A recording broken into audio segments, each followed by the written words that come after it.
ships and men of the United States Coast Guard are in action side by side with the Army, Navy, and the Marines. This war of unparalleled ferocity and scope has imposed new problems upon the Coast Guard, greater, tougher problems than ever before.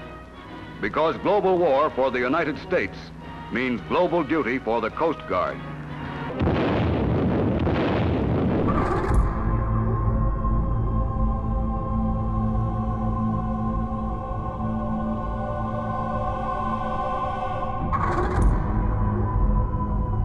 The 2,200-ton cutter Hamilton was the first American warship torpedoed in the Atlantic.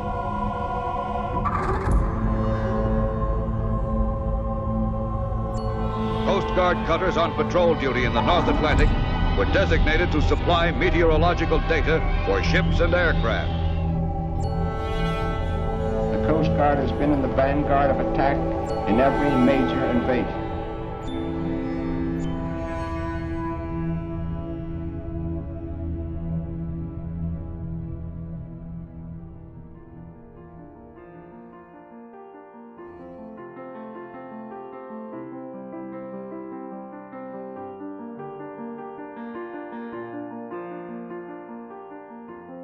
In 2011, Icelandic Coast Guard contacted Siggi and Valli, two of our friends, and told them they found the cutter Alexander Hamilton during a pollution control in cooperation with Gavia. Siggi and Valli contacted us and they asked if we wanted to be a part of the team to witness it underwater for the first time. How could we say no? It was an amazing experience. This year, the whole team is going to see the wreck, and we're going to attach a memorial plaque for the families.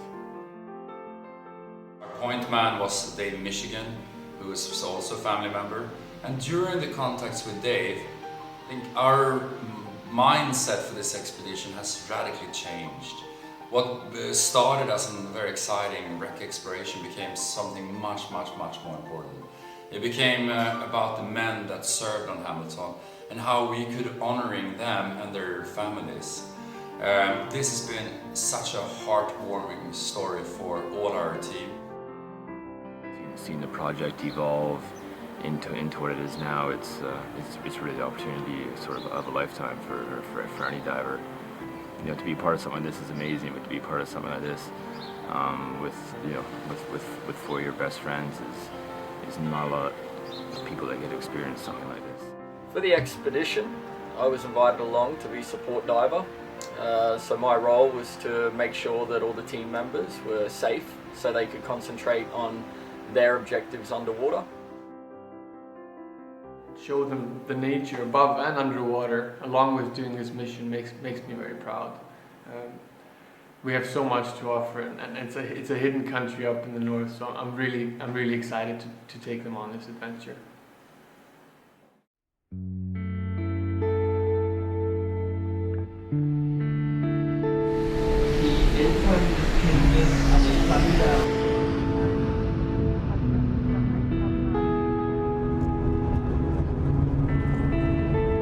It's great to be back here. I was here 2 years ago in 2011 when we dove on Hamilton the first time. It's great to be back. I recognize Reykjavik looked the same like 2 years ago. It's around 11-12 degrees right now. The sea looks fantastic. I wish almost that we dove Hamilton this morning. The sea looks flat and really nice today. So hopefully we can get the same weather on the 13th. This afternoon we're just going through logistics. We had a little bit of a rough start with one of the cars with the clutch not working, but we've slowly sorted that out. I guess that happens on expeditions. Today hopefully we can get into the house and start to get some of the dive gear laid out and start to move around and meet some of the people that are involved in this project.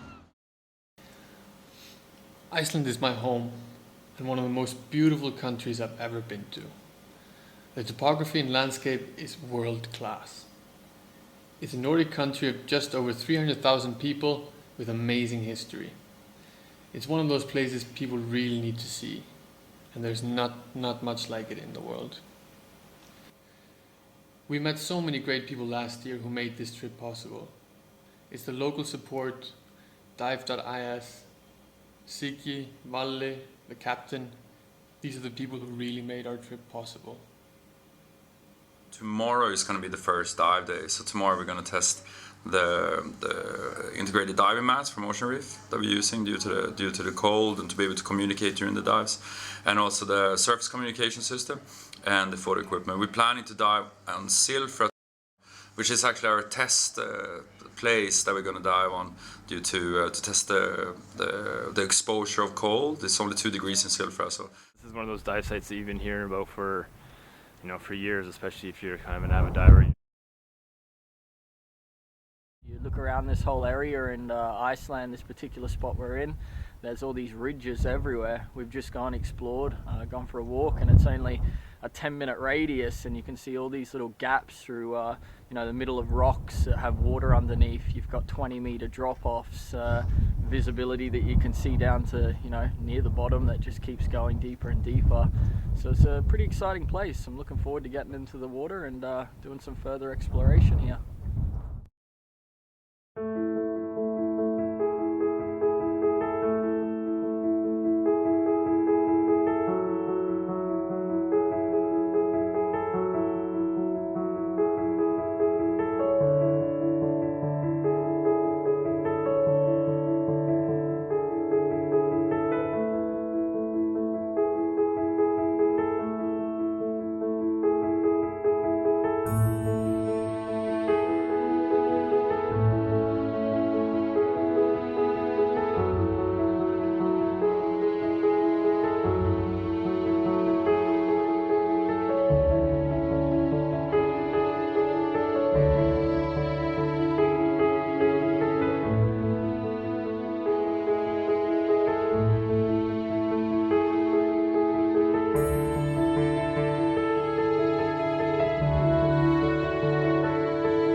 I think the best part of the dive for all of us was that simply just by pulling out your hands like this, you were able to touch the 2 continents, North America and Eurasia.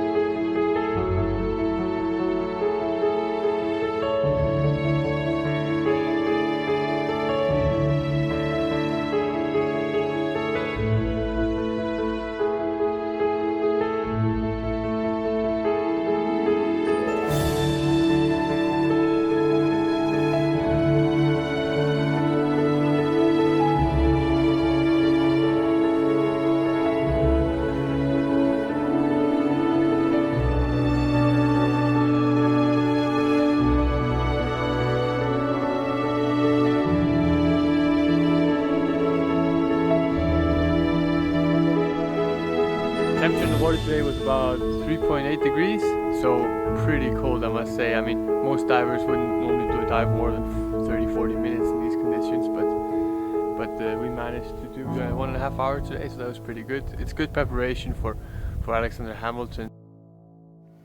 We had some great dives at Silfra and couldn't ask for a better start to our trip here in Iceland.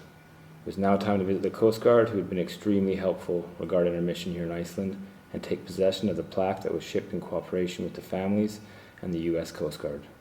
Þegar þið fundu Hamilton, þá voruð þið í mengunareftirliti? Mengunareftirliti. Þú varst í flugvélinni? Já. Okay. Þá var ég áhöfn á flugvélum. Já. Og þetta var sem sagt olíuflekkur sem kemur ekki venjulega á veturna bara á... Nei, málið það að hann sem sagt, þegar við finnum hann hausti, þá hitasti sjávar herra hér við land heldur en öðrum tímum ársins. Okay. Og þá myndast skilyrði þannig að olían fer út. Já. Og svo hætti að leka þegar sjórinn kólnaði aftur. Kom svo að þið náðu það að setja nafnin að þetta væri Alexander Hamilton? Svo fórum við bara í, sem sagt, við vissum að sem sagt, þegar við finnum olíuna þá farið í ákveðna vinnu, greiningavinnu til að sjá hvort það sé einhver skip sem hafi sett út olíu og það var engin skip sem hafi verið hana. Þá datt okkur hugað að vera eitthvað flak og þá fórum við að skoða söguna. Já. Og komast að því að þetta skip hefði farið þarna. Já. Þetta var eina skipi sem geti verið á þessu svæði.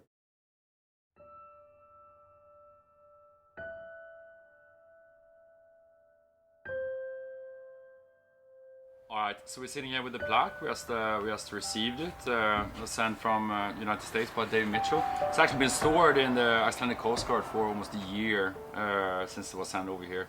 Very excited. We have attached the magnets on it. All right, and this beautiful plaque is what we're going to bring down with us on the wreck. With a few days still before our planned departure to Hamilton, the team toured north. En route were two of nature's wonder. First, the geysers in the national park.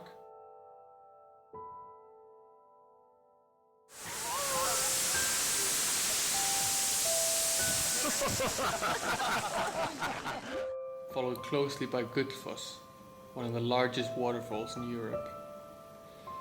In the north, the team was set to dive the geothermal chimneys in Hjalteyri and the wreck of El Grillo, both highlights from our past expedition to Iceland.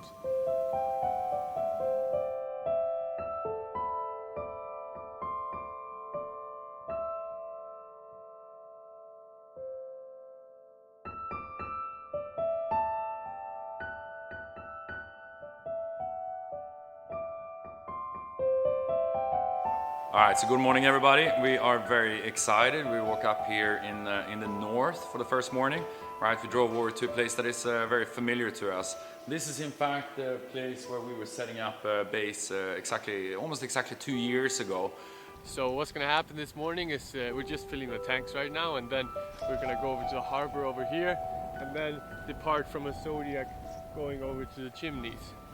Yeah, there was a humpback whale who floated in on the coastline there, and someone brought him up to clean the bones for exhibition in the museum. So we had to move these whale bones to be able to get in the Zodiac boat here, so we can go over to Streeton and dive. And if you ever smelled fish, multiply that with like 1,000, and that's my how it smells right now from the humpback whale. Out of the harbour right now. You picture you've got mountains on each side with snow caps on top. You're cruising through this nice bay, lots of animals, even some whales. We saw some whales out there, which was quite interesting.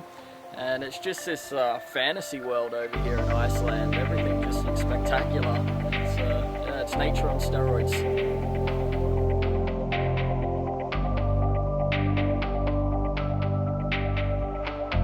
The wolffish here are very active, got some big teeth on the front of them. Apparently if they bite you, they're like a pit bull, and you have to stay very still until they release their grip. The guys down there were getting nice and close to us, but lucky enough, not close enough to take a bite.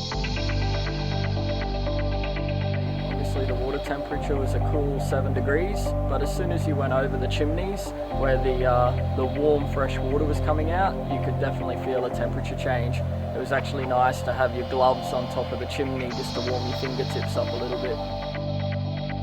Today we went out to the main Streeton. We went down, and compared to 2 years ago, the visibility was less than what we expected. And also there was quite a bit of a current. It was difficult to get any proper footage from there. So instead we went to a relatively newly discovered area. We also had a spectacular when we came back. We had 3 humpback whales just coming up in this area, just coming up in this bay, back and forward. So it's been fantastic. Now we're clearing up the day, and we're back to. I think we actually see we can actually see the whales coming up now.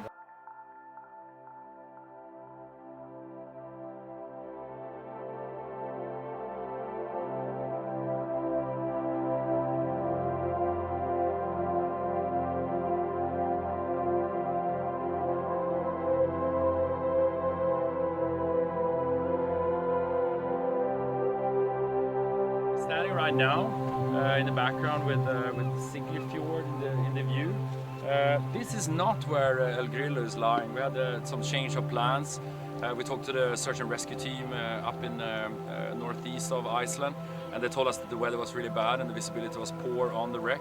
So we decided to change our plans. We didn't really know where to go until we find our savior, Ellie Gudmundsson. Then he had actually found a wreck a couple of years ago in this fjord. It's called Sigrid Fjord. That is just out here. We can't show you the area here because the location is actually not publicized yet, because the museum staff is going to do some research on it before it becomes official exactly where this wreck is located. Skipið, þetta 1500 tonna eikaskip og er stolt danska flotans á þessum tíma. Var byggt 1856 og var þar sem sagt í þjónustu Dana heilingi áður það fór til var við kapalagningu í Kína og leggja sæstreng þar. Svo var það keypt til Íslands og var notað hérna sem tunnugeymsla á Síldarárinu. Svo sekkur það hérna það og það bara gleymdist. Það kom stormur á þessum tíma, skipið hvarf, það gleymdist alveg. Svo kynnist ég Ölli hérna á Síldarvinsafninu og við fyrir svona að grufla í þessu og hann hafði mikinn hug á að þetta skip fyndist, mikil saga bak við skipið.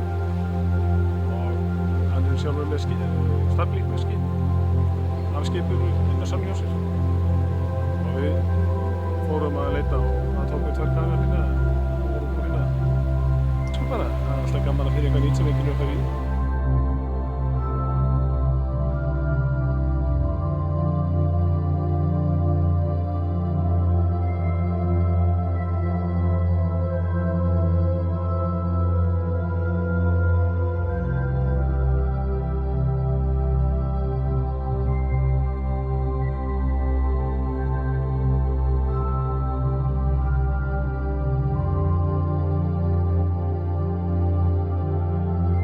Diving on this wreck fits in perfect with the expedition, meaning that getting to see things that few have ever seen before is quite a privilege when you get someone to invite you to dive on something like this, and you know you're one of only the first 5 divers in the world to witness it for yourself underwater.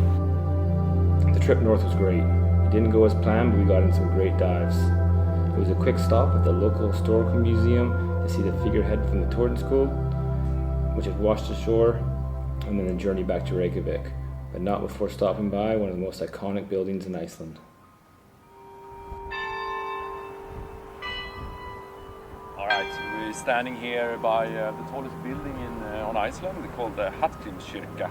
It's a beautiful church that was built in 2 parts, right? Here we see the newer part. And you can't do anything than reflect on the height of this building. What you see here is approximately a 78-meter tower, which makes you think about Hamilton that lies approximately on 95 meters where we're going to attach the plaque. It's 10 o'clock in the evening and we're in Reykjavik Old Harbour, where we have the yacht Harpa, which is going to be sailing us out to Hamilton tomorrow. We were not supposed to leave for another 2 days, but the weather window is really opened this morning, and it was saying, okay, we have to go tomorrow, the wind is going to pick up afterwards. So all day we've been getting ready, filling all our gases, making sure the equipment works, and now finally around 10 o'clock all the equipment's on the boat. But the main reason why we're using this one is actually for safety, because it's fast.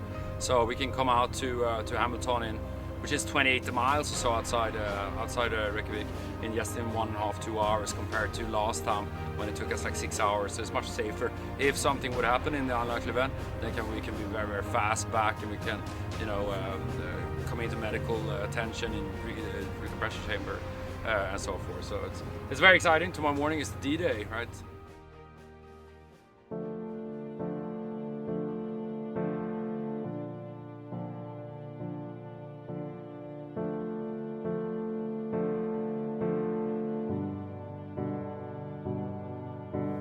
News media is going to meet us down there. We have 2 hours for a secondary dive briefing on the way out, and then we're going to plan to dive between 12 and 3, which is when we're supposed to have the best conditions and the best light. So excited! 2 years in making, and finally we're here. It's great working together with the families for all this time, with the US Coast Guard, with Icelandic Coast Guard, and so many people who've been supporting it. Finally, we are here. The weather is perfect. Amen. Joseph, Lerner, Robert, Libra, Lindsay, Clifford, Lil, Clarence, Gray, James B, Kinney, John E, Musselwhite, Ashburn, Reynolds, George W, Roberts, Dennis L, Sibeli, Nick, C, Ludwig, Bas, Michael T. You have so many considerations on a dive like this, the plaque, the depth, film equipment. This is where we really have to, rely on our team. This is why we're here. We only have one shot at this.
They stand in the unbroken line of patriots who have dared to die, that freedom might live and grow and increase blessings. Freedom lives, and though they live in a way that humbles the undertakings of most men.